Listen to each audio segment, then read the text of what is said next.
Bali police will push ahead with the prosecution of Australian Joshua James Baker over alleged drug possession despite the pleas of his lawyer, who insists he is mentally ill and cannot be held accountable. The 32-year-old, who was born in Mount Isa, was apprehended at Bali's Ngurah airport on October 8 with an alleged 28 grams of marijuana and 37 pills of diazepam, a prescription-only sedative. The Deputy Director of Narcotics for Bali Police, Sudiarwoko, holds a photo of Joshua James Baker. Photo Amelia Rosa. He has been formally named a suspect and faces a jail sentence of between 4 and 15 years if convicted of drug importation and/or possession. Mr. Baker's lawyer Maya Arsanti said people with mental illnesses try marijuana or sometimes Valium, another name for diazepam, just to make themselves balanced. He has a mental illness, so based on Indonesian law, Indonesian police cannot prosecute Joshua because he cannot be held responsible. Ms. Arsanti said she would ask the Bali police chief for Mr. Baker to be assessed by Dr. Denny Thong, an Indonesian psychiatrist who had treated him in the past.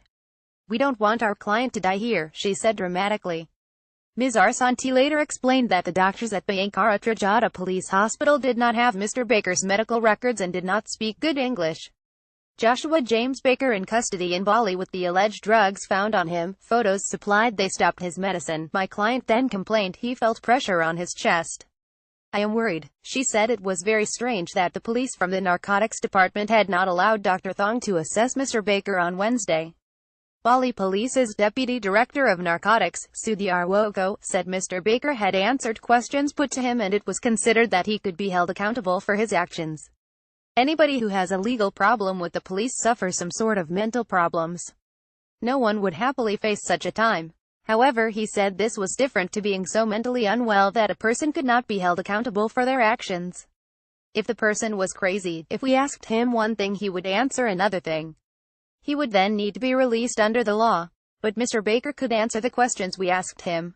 Mr. Sudiarwoko said Mr. Baker had been released from the hospital and continued to be treated as an outpatient. Yesterday the interrogation went briefly, he said. Only a few questions, and he complained that his body ached. So we had to stop.